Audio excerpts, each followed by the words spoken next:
목소리가 여기까지 왔습니다. 뭐 아직 완전히 회복된 건 아니고요. 그런데 이제 제가 느낍니다. 하루하루 자고 일어나면 어제보다 낫네, 어제보다 낫네 그런 것이 있고 아직 이제 물을 막 마시면은 요 목에 약간 이제 통증은 아니고 약간 이제 기침이 나오는 그 정도입니다. 그러니까 뭐 다음 주 되고 하면 완전히 나아질 것 같습니다. 여러분 계속 기도해 주셔서 또 많은 사랑을 베풀어서 진심으로 감사드립니다.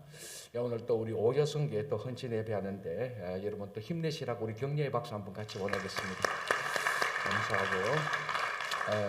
또 그동안 우리 온 교회가 여성교회를 중심으로 선교 바자회도 잘 마쳤습니다. 참 감사하고요.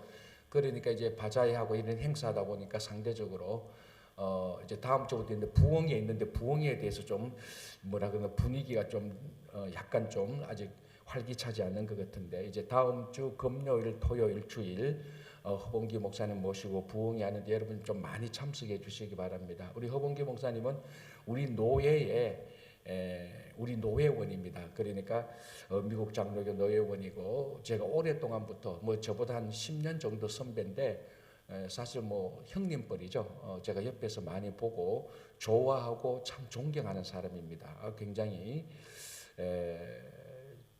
저 뉴저지 찬양교회 갈 때 한 100명, 150명 되는 교회 건물도 없었죠. 그런데 한 15년 만에 지금 뭐 그쪽에서 가장 큰 교회로 성장시키시고 그 목회적인 마인드가 딱 바로 돼가 있는 사람입니다. 이 얘기해 보면은 참 배울 게 많아요. 저도 뭐 우리 그 모임도 같이 하고 하는데 뭐 우리가 흔히 말하는 기존의 부흥사처럼 뭐 이런 스타일은 아닙니다. 그런데 말을 들어보면은 목회자가 이래야 되는구나, 성도의 삶이 이래야 되는구나라는 데 대한 굉장히 많이 제가 도전도 받고 위로도 받고 하는 분입니다. 그래서 여러분 다음 주에 금, 토일 부흥에 꼭 한 분도 빠지지 않고 계속 다 참석해 주시고 특별히 또 우리가 사는 뉴욕, 뉴저지 같은 지역에서 목회를 하신 분이죠. 그러니까 이쪽 지역의 심리를 교인들이 무엇이 어렵고 무엇이 힘들고 어디가 약하고 어디가 좋고 이런 걸 다 꿰뚫어 보고 있는 분입니다. 그러니까 우리한테 딱 맞는 귀한 말씀을 해주실 것입니다. 그래서 부흥에 좀 여러분 많이 참석해 주시기 바랍니다. 자, 이제 3주 전에 베드로전서 1장 16, 17, 18 요 부분을 약간 좀 했습니다. 했는데 계속해서 한 번 더 점검하고 말씀을 보도록 하겠습니다. 자, 1장 17절 보겠습니다. 이렇게 되어 있습니다. 외모로 보시지 않고 각 사람의 행위대로 심판하시는 이를 너희가 아버지라 부른즉 너희가 나그네로 있을 때를 두려움으로 지내라. 자, 여기 나그네라는 말이 나오죠. 우리 베드로전서는 흩어진 나그네에게 준 편지였습니다. 자, 이제 우리가 구약 성경을 보면 이 흩어진 사람들에 대한 흩어진 유대인들을 가리켜서 오늘날에도 디아스포라라고 따로 이름을 부르지 않습니까? 그 디아스포라가 이제 오늘날 넓은 의미로서 보면 우리 이민자들하고 같은 역사를 가지고 있고 같은 아픔이 있고 같은 어떤 신앙의 동질이 있습니다. 그래서 이 베드로전서는 흩어진 나그네들에게 보낸 편지들. 그러니까 오늘날 우리 이민자들에게 주는 편지라고 보면은 가장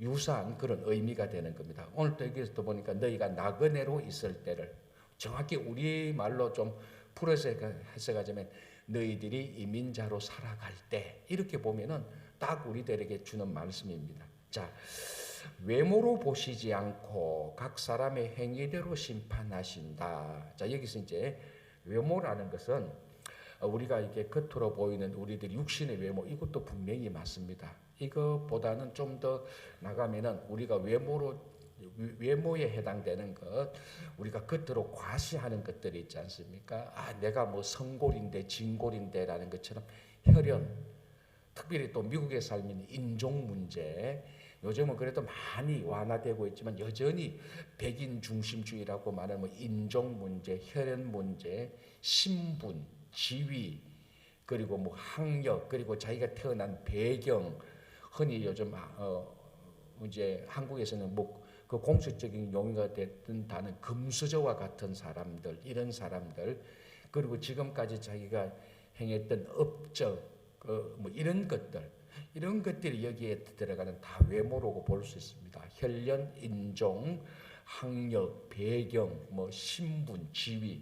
그런데 하나님께서는 그런 걸로 보시지 않고 각 사람의 행위대로 심판하신다는 것. 자, 이제 여기서 행위에 대해서 정확히 말하자면은 이렇게 해석하면은 제일 정확합니다. 이 행위는 믿음에서 나오는 행위입니다. 그러니까 세상 사람들이 업적을 이루고 사람들한테 잘 보이게 하는 어떤 힘과 능력과 권력 이런 게 아니고 믿음에서 나오는 행위를 말합니다. 그래 하나님은 우리가 세상적으로 인간적으로 가지고 있는 여러 가지 자랑거리들, 사람들한테 내세울 수 있는 것들, 이런 것들을 보지 않고 그것이 아무리 적고 조그마한 것이라 할지라도 그 행위들이 믿음에서 나온 것들, 그것을 하나님께서 보시고 문제는 그것을 보고 심판하신다는 겁니다. 자, 우리 심판의 기준이 뭡니까? 로마서로 말하자면 믿음 아닙니까? 믿음이 있어야 그 믿음으로 예수 그리스도 보혈의 공로를 우리가 가지게 되고, 그리고 그 예수 그리스도 보혈의 공로를 가지고 하나님의 심판대에 나갈 때 통과가 되는 겁니다. 그게 이제 믿음으로 의롭게 되고 구원받는다는 그런 의미하고 같은 겁니다. 자, 그래서 우리가 앞에서 야고보서를 봤지만은 이 야고보 사도는 믿음하고 행위하고가 같은 걸로 봤습니다. 같은 단어로 본 겁니다. 사실 이게 맞는 게 우리 안에 믿음이 있다면은 반드시 자동적으로 그 믿음은 우리들의 말과 행실로 나타나게 되어져 있습니다. 그래서 현자들의 말을 들어보면은 그 사람들의 말을 들어보면은 그 사람의 속에 무엇이 있다라는 것을 다 간파할 수 있다. 또 그 사람들의 행위를 보면은 그 사람들의 속에 무엇이 있다는 것을 다 알 수 있는 겁니다. 왜냐하면 시간이 좀 걸릴 수는 있지만 결국 속에 있는 것이 말과 행실로 다 드러나게 되는 겁니다. 처음 만났을 때는 그 사람 말하는 거 듣고 와, 이 사람이 좋은 사람이다 그렇게 말할 수 있겠지만 3개월 만나고 6개월 만나고 1년, 2년 이렇게 쭉 만나보면은 아, 이 사람이 말하고 겉으로 드러나는 것이 다르다, 일치하다는 것을 우리가 알 수 있는 거예요. 속에서 있는 것은 겉으로 다 드러나게 되어 있습니다. 그래서 여기서 하나님께서 우리를 행위를 보고 심판하신다. 이 말은 믿음의 행위라는 것을 꼭 우리가 알아야 됩니다. 그래서 하나님께서 우리를 보시는 건 뭡니까? 세상적인 과시나 자랑을 보는 것이 아니고 그것이 비록 조그마하고 연약하다 할지라도 하나님께서 우리 믿음의 행위를 보시고 그거를 보시고 나중에 심판하는 겁니다. 그래서 우리가 끊임없이 우리가 나그네로 있을 때, 그래서 여기서 나그네로 있을 때 이민자로 살아갈 때 두려움으로 지내라라고 합니다. 이 두려움은 공포가 아닙니다. 와, 무서워 죽겠구나 막 하나님을 공포스럽게 여기라는 것이 아니고 하나님께서 믿음의 행위를 보고 심판하시니 그것을 보고 긴장하라. 나그네로 살아갈 때 거기에 초점을 맞추라는 거예요. 자, 나그네로 산다. 그러니까 이민자로 산다면 본능적으로 사람은 두 가지에 초점을 맞추게 되어 있습니다. 첫 번째는 뭐냐면 나그네로 살고 이민자로 살면요. 정착하고 싶은 욕구가 생깁니다. 대부분 그렇지 않습니까? 평생을 이곳저곳 계속해서 옮겨 살면 얼마나 피곤하고 힘듭니까? 그럼 이제 나이가 들수록 몸이 연약해질수록 사람이 무슨 생각이 드는가 하면 한 곳에 정착하고 싶다. 그래서 우리 역사를 보면은 이리저리 옮겨 다니던 민족과 인종들이 결국은 어느 한 곳에 정착하게 됩니다. 거기 주로 이제 강이나 바다가 있는 곳에 정착하게 되죠. 이제 거기서 문명이 또 발생하는 겁니다. 그것처럼 나그네로 지내는 사람은 항상 내가 어디서 평생을 살 수 있을까 정착하고 싶은 욕구가 있습니다. 자, 그리고 정착하면은 거기서 또 잘 되고 싶은 마음이 있습니다. 한 곳에 정착하고 거기서 성공하고 출세하고 싶은 욕구가 생기죠. 자, 이게 나쁘다는 게 아닙니다. 이게 모든 사람의 본능입니다. 그런데 이 본능에만 충실하다 보면 무엇을 빠뜨리는가 하면은 이 본능에만 충실하다 보면 나그네가 정착하고 성공하고 출세하고 싶은 이 본능에 충실하다 보면 앞에 나오는 외모로 자꾸 자기가 인정받고 싶은 마음이 생기는 겁니다. 자, 여기서 외모는 출세하고 성공하고 좋은 배경들, 업적들, 내 성공했던 것들, 신분, 지위 이렇게 되는 거죠. 그래서 나그네로 살 때 긴장하라, 두려워하라는 것은 뭘 의미인가 하면 그럼에도 불구하고 우리가 외모로 자랑하지 않고 나그네로 살아가지만 우리가 나그네로 살지만도 여전히 믿음의 행위로 살아가기로 항상 그것을 내가 혹시 그 믿음의 행위에서 떨어지지 않았는가 그것을 늘 살피라는 의미입니다. 그래서 17절에 보면은 우리가 나그네로 살 때 특별히 우리가 이민자로 살 때 성공하고 출세하고 그게 나쁜 게 아니지만 그것이 우리 삶의 최우선순위는 아니다라는 겁니다. 왜? 하나님은 믿음의 행위로 우리를 심판하니까. 그래서 사람의 행위대로 심판하시는 하나님을 늘 염두에 두고 내가 하는 이 말과 행실이 믿음의 행위가 될 수 있도록 항상 조심해야 되는 겁니다. 자, 18절 보겠습니다. 너희가 알거니와 너희 조상이 물려준 헛된 행실에서 대속함을 받은 것은 그 은이나 금같이 없어질 것으로 된 것이 아니요. 자, 너희가 알거니와 너희 조상이 물려진 헛된 행실에서 대속함을 받은 것은 은이나 금같이 없어질 것으로 된 것이 아니다.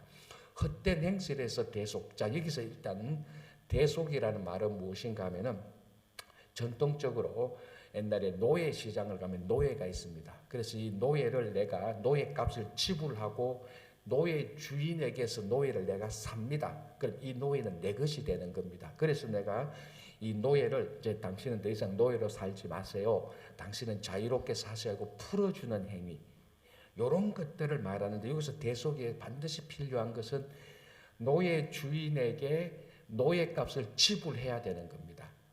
내가 이 노예를 사기 위해서 그걸 바로 대속할 때 주는 그걸 그 대속할 때 주는 지불금입니다. 자, 우리가 조상이 물려준 헛된 행실에서 대속함을 받았다. 자, 여기서 말하는 조상이 물려준 헛된 행실은 굉장히 부정적인 의미가 있습니다. 이스라엘 사람들이 조상으로부터 물려받은 가장 나쁜 헛된 행실이 뭡니까? 우상숭배죠. 우상숭배죠. 그래서 북이스라엘도 망했고 남유다도 망했고 다 망해버렸습니다. 조상들한테 받은 가장 사악한 헛된 행실이 우상숭배였습니다. 자, 이런 것들로부터 우상숭배의 결과는 멸망인데 이런 것들로부터 우리가 대속함을 받았다. 노예가 마치 자기가 자유롭게 될 수 있는 지불금을 그 어떤 지불금, 어떤 금액이 주어지고 난 다음에 자유롭게 된 것, 바로 그런 것을 그런 내용을 말하면서 우리가 조상들이 했던 헛된 행실, 우상 숭배뿐만 아니라 악한 행실들, 이 모든 것들에서 우리가 자유롭게 되었다. 대속함을 받은 것은 금이나 은으로 돈이나 어떤 세상적인 걸로 지불된 것이 아니고 오직 예수 그리스도 보혈로 지불된 것이라는 겁니다. 그래서 여러분 혹시 기억납니까? 제가 3주 전에 어떤 가게 가면은 캐시 온리만 있습니다. 그 가게는 캐시만 받아요. 아니 내 크레딧 카드가 이거 뭐 프리미엄이고 아무리 좋은 거 줘도 안 받는 가게가 있어요. 캐시 온리입니다. 마찬가지로 제가 그 표현을 빌려서 말하자면 우리의 대속, 우리가 구원받는 것은 헛된 행실, 우상숭배 이런 또는 결국은 멸망에서 우리가 자유롭게 되는 것은 캐시 온리가 아니고 지저스 온리라는 겁니다. 지저스 온리. 그래서 여러분들이 앞으로 가게 갈 때 캐시 온리 딱 보면 항상 자동적으로 생각하십시오. 뭘 생각하라고요? 예, 캐시 대신에 지저스를 넣으시라고. 그런데 어떤 사람은 지저스 대신에 캐시를 넣는 사람들이 있다. 절대로 그러면 안 됩니다. 캐시 온리가 아니고 지저스 온리입니다. 금이나 은으로 구원받는 것이 아니고 지저스, 예수로 오늘 보는 말입니다. 그리스도의 그래서 19절에 오직 허묻고 점없는 어린 양 같은 그리스도의 보배로운 피로 된 것이다. 지저스 온리죠. 금이나 은이나 된 것이 아니고 이제 여기서 금이나 은으로 된 것을 아까 앞에서 말한 대로 말하자면 사람들이 내세운 외모 이런 것들이죠. 뭐 자랑거리들 이런 것들로 우리가 구원받는 것은 절대로 아니지 않습니까? 자, 20절 보겠습니다. 그는 창세 전부터 미리 알림 바 대신이나 이 말세에 너희를 위하여 나타나신 바 되었다. 자, 그는 누굽니까? 예수님이죠. 예수님은 창세 전부터 미리 알린 바 되었고 말세에 우리를 위하여 너희를 위하여 나타나신 바 되었다. 그러니까 예수 그리스도의 신비로움이 어디에 있는가 하면 창세 전부터 알린 바 되었다는 겁니다. 자, 이거는 우리가 쉽게 말하면 우리의 지혜와 우리의 믿음으로 감당할 수 없는 영역입니다. 창세 전부터 있었던 일, 영원이죠. 아무리 사람이 똑똑해도 영원을 제가 늘 말하지만 영원은 이해할 수 없습니다. 논리적으로 그렇구나, 그런 게 영원이겠구나 하고는 할 수도 있지만은 우리는 영원 속에서 살아본 적이 없기 때문에 영원을 영원히 모릅니다. 우리는. 그러니까 신비로움이죠. 그래서 예수님은 창세 전부터 나타나 있어. 창세 전부터 알려졌다는 겁니다. 자, 그래서 굳이 우리가 알 수 있는 말로 설명을 해보자면 완벽하지는 않지만은 우리에게 주어진 역사 가운데서 모든 역사 가운데서 예수 그리스도 구원의 사건들이 사실은 그 안에 포함되어져 있다는 겁니다. 그걸 볼 수 있는 믿음의 눈이 있는 사람이 있고 아무리 얘기해줘도 못 보는 사람들이 있습니다. 그래서 우리가 거창하게 이런 역사를 구속사라 말합니다. 구속사, 세계사가 아니고 구속사. 예수 그리스도의 구원의 역사가 모든 사건마다 다 그 안에 들어가 있는 겁니다. 자, 이제 이렇게 말하면은 창세 전부터 세계사, 구속사 그러면은 너무 우리하고 동떨어진 이야기일 수 있겠지만은 이게 무슨 이야기인가 하면은 내 개인적인 삶이 그렇다는 겁니다. 우리가 예수 그리스도를 믿고 사실은 믿기 이전부터도 그랬지만은 믿기 이전에는 우리가 몰랐다 치고 우리가 예수 그리스도를 믿은 이후부터 우리의 모든 삶에는 예수 그리스도의 구원의 의미가 다 사실은 들어가 있는 겁니다. 우리가 그것을 못 보고 못 느끼고 또 보기 싫어서 안 봐서 그렇지 예수 그리스도를 믿은 이후부터 이전에도 그렇지만은 이후부터 우리의 모든 삶은 구원의 역사의 의미가 다 있는 겁니다. 우리가 시장 가서 무슨 물건을 사도 우리 자녀들이 어떤 어려움을 겪어도 그리고 우리가 오늘 이 새벽기도 나온 것 이 모든 삶 속에 예수 그리스도 구원의 역사가 배어 있다는 겁니다. 그걸 우리가 믿음으로 보는 것이 얼마나 소중한지 모릅니다. 그래서 오늘은 너무너무 넓은 의미에서 창세 전부터 미리 알림 바 되셨다. 자, 이것이 이제 명확하게 언제 나타나는가 하면 마지막 때에 나타나는 겁니다. 물론 지금 내 삶 속에 예수 그리스도께서 사역하시고 나를 구원하신 것을 믿음으로 우리가 다 압니다. 그러나 완벽하게 다 모르지만 이게 언제 아는가? 예수님께서 나타나실 때, 마지막 때, 그리고 하늘나라 가서 그래서 사도 바울이 뭐라고 말합니까? 우리가 지금은 거울을 보는 것 같이 희미하게 본다. 그러나 나중에 하나님 나라에 가서는 그를 페이스 투 페이스, 대면에서 보게 될 거다. 완전하게 알게 될 거다라고 얘기를 하는 겁니다. 자, 이런 일들이 20절에 다시 볼게요. 그는 창세전부터 미리 알린 바 되신 이 말세에 나타나신 바 되었으니 제가 뭘 빠뜨렸습니까? 너희를 위하여. 그러니까 창세전부터 예수 그리스도께서 우리에게 알려진 바 되고 마지막 종말 때 우리에게 완전히 나타나신 이 모든 구원의 역사가 왜 있는 겁니까? 왜 있는 겁니까? 이게 우리를 위하여 있다는 겁니다. 여러분, 어떤 한 사람이 제가 이제 그 3주 동안 그러니까 수술하고 회복하고 있는데 어떤 사람이 또는 우리 가족 누구 하나가 밥상을 차려주고 하나 해줘도 고맙잖아요. 자, 여러분, 우리가 어떤 집사님 좀 피곤하죠. 내가 집사님 위해서 쇼핑 갔다 그러니까 장 보러 가는데 그 필요한 거 말하세요. 그러면 뭐 필요한 것 이거 사다 주면 얼마나 고맙습니까? 고맙죠. 나를 위해서 여기서 저 154가 한아름까지 가서 이거 사다 주니까 얼마나 고마운지 몰라요. 고맙잖아요. 나를 위해서 쇼핑 갖다 해주는 게 고마운데. 그런데 이 창세 전부터 영원 속에서 우리에게 알려진 바 되고 마지막에 알려지는 이게 구원의 역사가 나를 위해서 해줬다는 게 이게 안 고맙습니까? 너무 크니까 고마운 줄 모르는 거예요.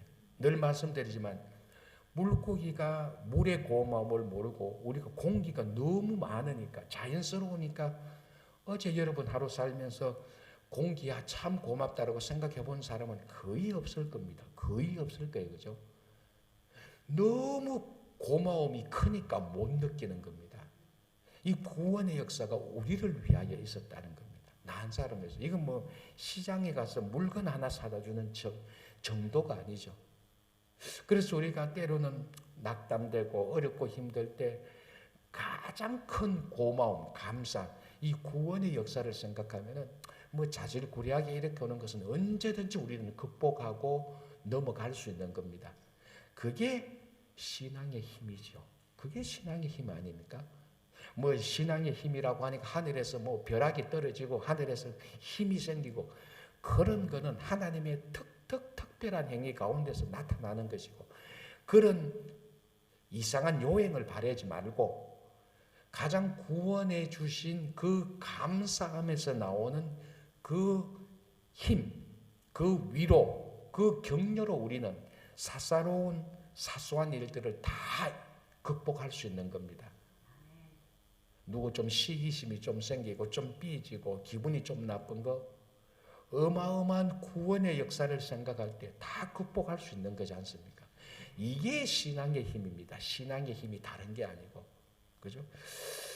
이제 그래서 20절, 21절 보면은 하나님께서 미리 알림 받고 마지막에 나타내 주시고 이제 부활이 말하죠. 21절 너희는 그를 죽은 자 가운데서 살리시고 이제 부활의 역사를 말합니다. 영광을 주신 하나님을 그리스도로 말미암아 믿는 자니 너희 믿음과 소망이 하나님께 있게 하셨습니다. 있게 하셨느니라. 이제 예수 그리스도에 관한 영광과 존귀함을 말하는 겁니다. 자, 22절 보겠습니다. 너희가 진리를 순종함으로. 자, 여기서 진리는 가장 좁게 말하면 하나님의 말씀입니다. 그죠? 자, 이제 그 뒤에도 나오는데 너희가 진리를 순종함으로 너희 영혼을 깨끗하게 하여 거짓이 없이 형제를 사랑하기에 이르렀으니 마음으로 뜨겁게 서로 사랑하라. 자, 이제 이 구원의 역사, 나를 위해서 구원해 주신 것을 아는 사람들, 예수 그리스도의 부활로 소망을 가지고 믿음을 가지고 있는 사람들의 행동 강령이 나옵니다. 실천 강령. 그게 뭡니까? 형제를 뜨겁게 사랑하라. 자, 다시 이 베드로전서, 베드로후서는 신앙으로 핍박받고 있는 흩어진 나그네들에게 준 편지입니다.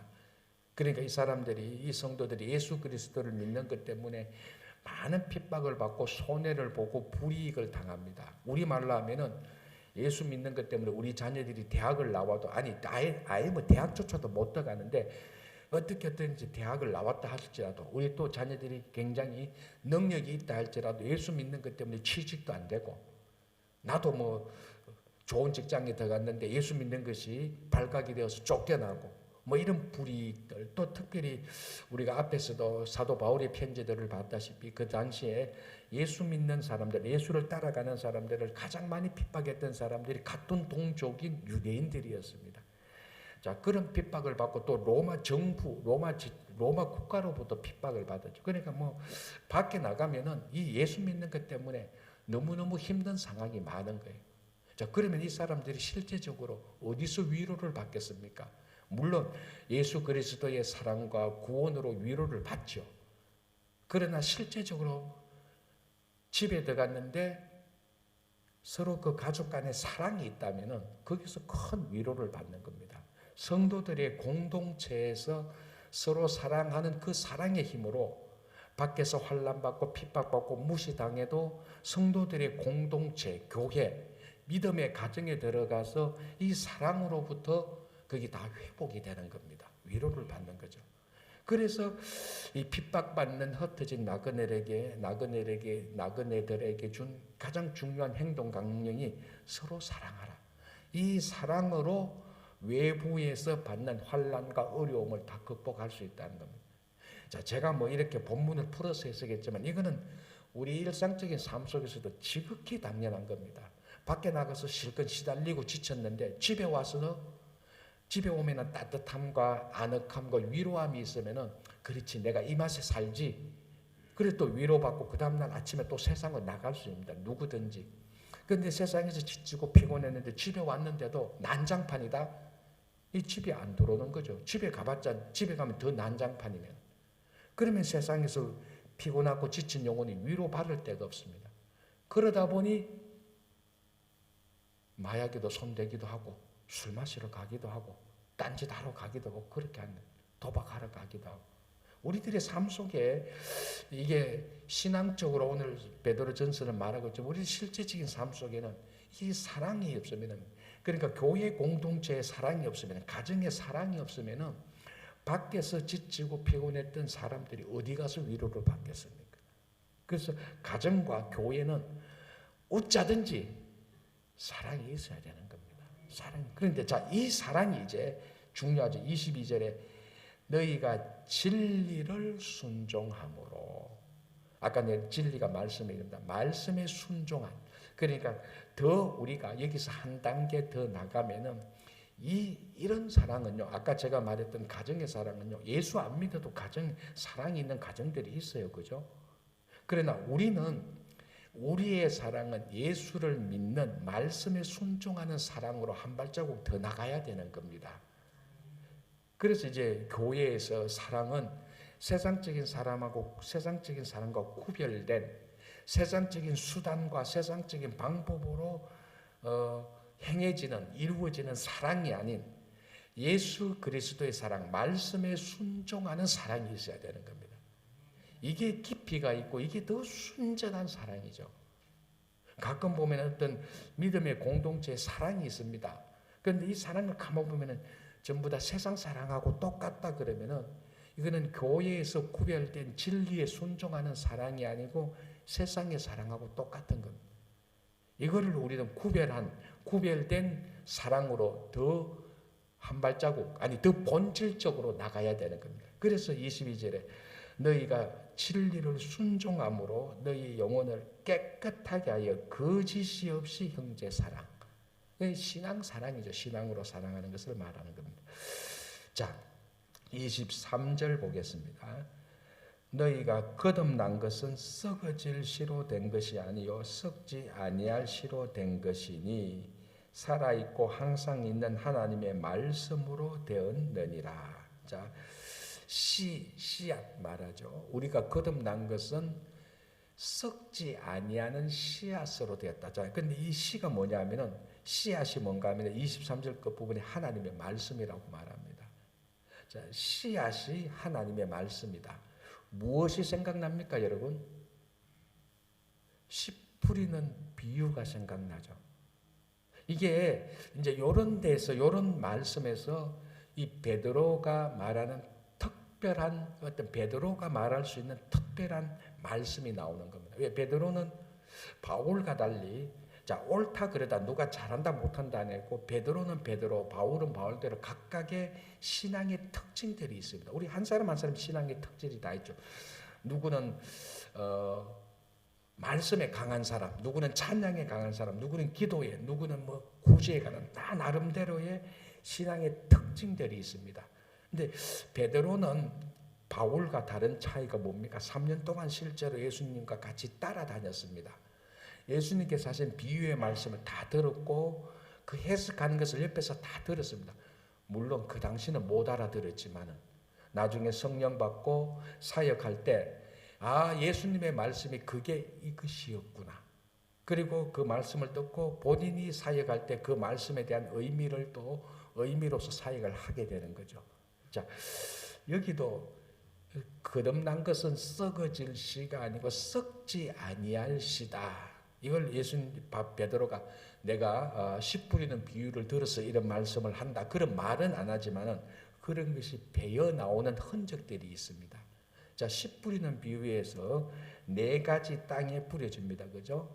자, 이 씨 뿌리는 비유에서 가장 기본적인 중요한 것은 결국 나중에 열매를 맺는 땅은 좋은 땅이지 않습니까? 그 100배, 30배, 60배, 100배 열매를 맺는데 여러분 거기서 가장 중요하게 생각해야 될 것 중에 하나가 아무리 좋은 땅이라도 좋은 땅 스스로가 씨앗을 만들어내지는 못합니다. 그렇잖아요. 야, 이 땅이 옥토다. 보면 기름지고 뭐 진짜로 뭐 너무 좋은 땅이다. 그런데 그 땅에 가만히 놔두는데 나무 가만히 있는데 거기서 나무가 자라고 열매가 맺힙니까? 아니잖아요. 아무리 좋은 땅이라도 밖에서부터 씨앗이 들어와야 되는 겁니다. 그래야 그게 열매가 맺는 거죠.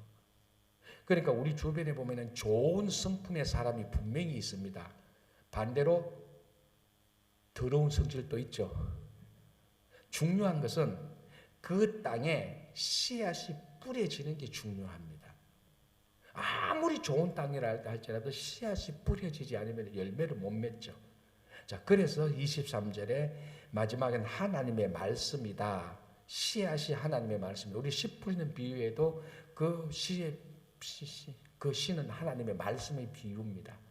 자, 우리가 거듭난 것은 쉽게 말해 우리가 성도가 된 것은 우리가 계속해서 매일매일 거듭나고 거듭난 성도로서 이 세상을 살아갈 수 있는 것은 쉽게 말하자면 하나님의 말씀으로 된다는 겁니다. 그래서 그 다음에 24절에 이 말씀은 풀과 같지 않고 영원하다.